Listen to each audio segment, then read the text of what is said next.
Hoje, dia 5 de setembro, é dia da conscientização nacional da fibrose cística. O objetivo dessa data é divulgar sobre os cuidados e o tratamento da doença.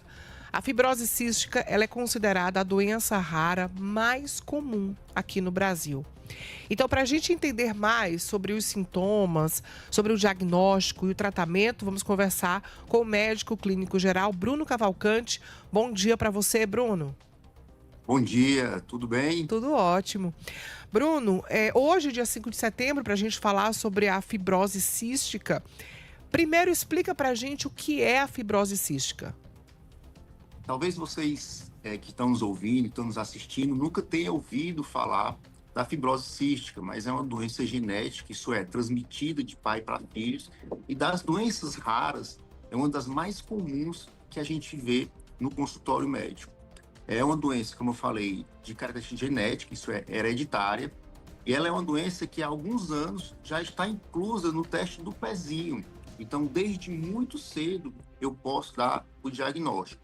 É uma doença que mexe muito com a secreção do corpo humano. Então, o paciente que é para ter uma secreção fluida, fluidificada, que consegue transpor ali as barreiras da pele, do pulmão, fica com uma secreção mais grossa, mais oleosa, dificultando a respiração, o trabalho do pâncreas e a digestão, por exemplo. Como é que a gente pode perceber alguns sintomas, já que é hereditário? Alguém da família já tem ou teve, né? Para que a gente tenha. Mas como é que a gente pode perceber no nosso corpo que a gente tem algum sinal de que pode ser isso? A forma mais característica de saber é aquela criança que acaba tendo dificuldade no crescimento, é aquela criança que acaba não conseguindo acompanhar a escola de forma correta, é aquela criança que muitas vezes reclama que o suor tem um gosto mais salgado, ela está jogando bola e às vezes molha o rosto de suor e ela sente um gosto salgado no suor. É aquela criança que tem infecção respiratória de repetição, aquela criança que acaba tendo muita tosse ou que tem também problemas digestivos. São sintomas inespecíficos que muitas vezes tem que levar o médico a pensar e a coletar a história familiar para saber se existem outras pessoas dentro da árvore genealógica que também têm os mesmos sintomas ou que já têm diagnóstico de fibrose cística. Agora, o tratamento, doutor, como é que funciona?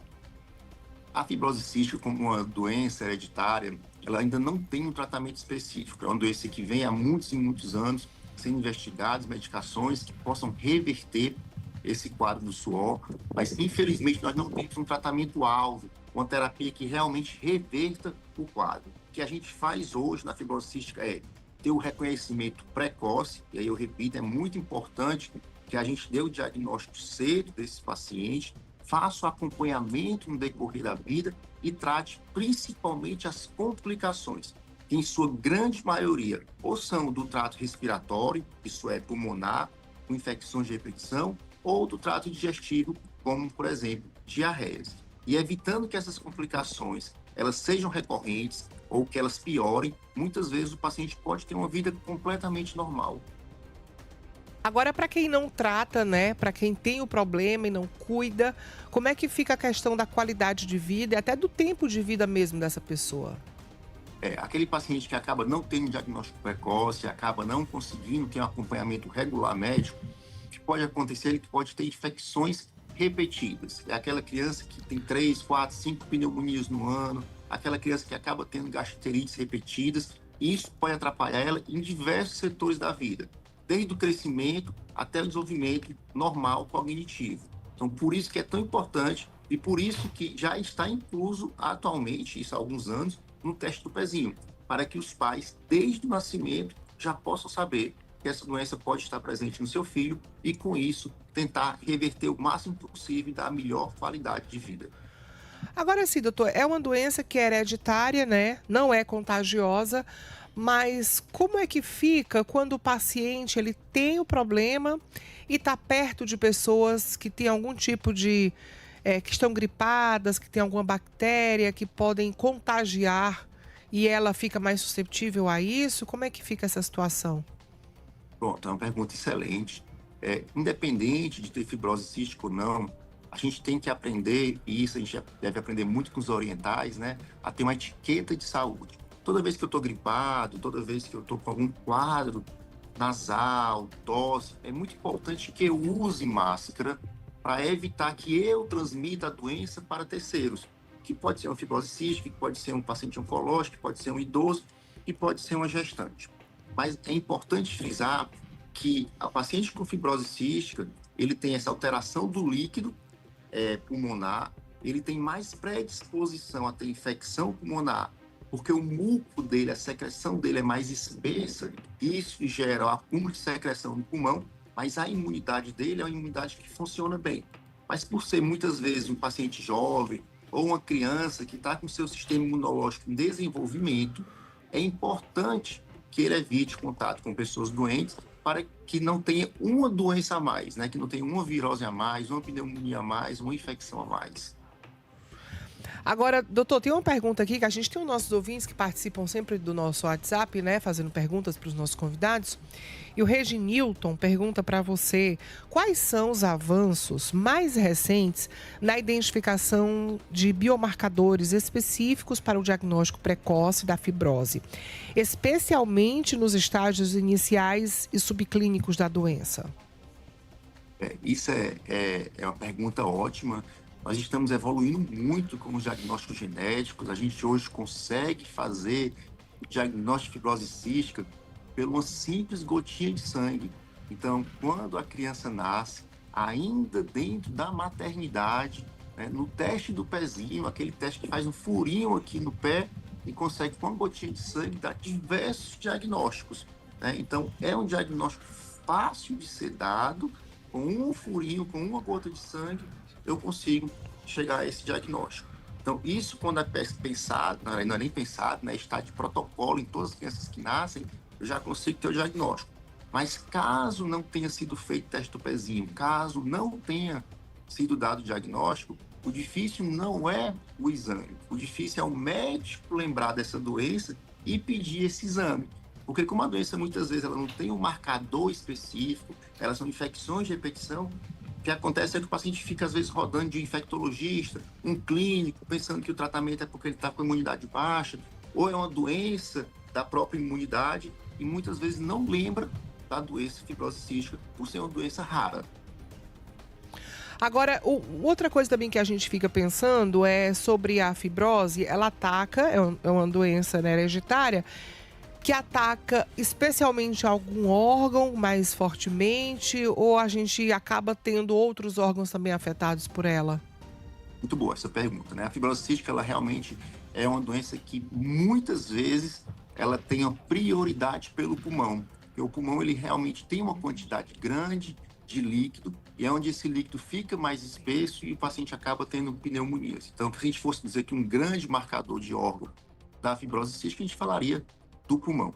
Mas ela pode sim acometer vários outros órgãos onde tem glândulas. Por exemplo, a própria pele, deixando suor, né, com aquele gosto, o sabor do suor mais salgado, e também atinge o pâncreas, que é outro órgão também, que acaba levando à produção de muita secreção, e essa secreção também pode ter alterações. Então, qualquer órgão que possa produzir líquidos, ele vai ter uma alteração, deixando esse líquido, essa secreção mais mucoide.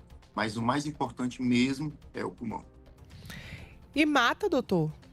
Sim, com certeza, né? Porque é uma doença que promove muitas infecções e o paciente acaba falecendo não da fibrose cística em si, mas ele acaba falecendo das complicações que a fibrose cística causa, que quase sempre são infecciosas. Então, ele acaba tendo uma pneumonia, tendo outra, usando muito antibiótico, causa uma resistência bacteriana e numa dessas infecções, infelizmente, ele pode não responder ao antibiótico e causar uma sepse ou um choque séptico e acabar evoluindo, infelizmente, ao óbito.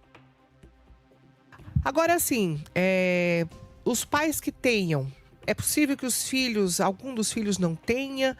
É possível que se desenvolva depois? Se tiver, já nasce mostrando sinais? Como toda doença hereditária, você pode ter filhos que têm a doença e filhos que não têm a doença. Por isso, nesse contexto, como eu não tenho assim, uma característica fenotípica, né, eu não olho para o paciente e vejo que ele tem essa doença, eu preciso de teste, É muito importante que pais que tenham a doença, já tenham um diagnóstico dado, eles avisem para o pediatra, para o neonatologista, para que ele já esteja bem atento e que ele olhe esse teste do pezinho para o quanto antes eu saber e o quanto antes eu puder intervir, né, nessa vida dessa criança, desse neonato. Bom, tem alguma pergunta, doutor, que eu não tenha lhe feito, mas que você acha importante a gente falar aqui para quem está acompanhando a gente? Com certeza é importante que você que está em casa lembre, né, que a fibrose cística pode sim estar do nosso lado e a gente nem reconhecê-la. É importante também que você imagine que nem toda doença infecciosa tem relação com a imunidade. Muitas vezes pode ser porque a secreção está impactada e você que já tem fibrose cística ou que tem algum familiar com fibrose cística, é muito importante a prevenção. Fisioterapia pulmonar é importante, prática de atividade física regular com acompanhamento é importante e evitar outras comorbidades. Então, dormir 7 a 8 horas por dia, conseguir ter uma alimentação saudável, evitar contato com pessoas doentes, isso tudo pode influenciar a ter uma sobrevida maior e uma qualidade de vida muito melhor. Pois é, importante e procurar um profissional também, né? Para ter, se for o caso, ter o diagnóstico quanto antes, porque pelo menos já começa um tratamento, já evita que até se agrave, né? Com certeza, isso ajuda muito, né? O acompanhamento precoce, regular e check-ups de rotina são pontos importantes até para evitar que tenha comorbidades ou doenças associadas à fibrose cística. Aí as doenças associadas, do que pode aparecer aí para piorar mais ainda o quadro? Eu posso ter uma criança que tem fibrose cística e infelizmente tem asma junto. Então eu tenho duas doenças que acabam complicando o pulmão de forma simultânea. Ou eu tenho uma paciente com fibrose cística e diabetes tipo 1, que também é outra complicação que pode piorar muito o quadro dessa criança. Ou adolescentes que acabam tendo a doença e acabam usando vapor, ou acabam tendo outros uso de substâncias lícitas ou ilícitas e acaba complicando ainda mais o pulmão que já é doente. Então, o acompanhamento ajuda a prevenir, a promover saúde e a detectar precocemente complicações. Pois é, e você falou aí no vapor, doutor, e é só importante, a gente vai já já liberar o senhor, mas é só importante a gente reforçar o perigo do vapor, porque muita gente acha que é cheirosinho, é um aromazinho que você coloca para enganar ali, mas ele é muito mais prejudicial do que o próprio cigarro, né? Com toda certeza, porque o vapor, ele engana por, às vezes, não ter aquela fumaça e ter um sabor aromatizado, mas enquanto uma pessoa que fuma muito, fuma uma carteira de cigarro por dia, vamos supor, 20 cigarros, a pessoa que usa vapor, ela chega a dar 5.000 tragadas em uma semana. Então ela fuma um volume, uma quantidade absurda. E a gente não sabe ainda o mal que algumas substâncias que estão no vapor pode causar no pulmão. É tanto que já tem doenças pulmonares, infelizmente sem curas, causado pelo uso exclusivo desses dispositivos.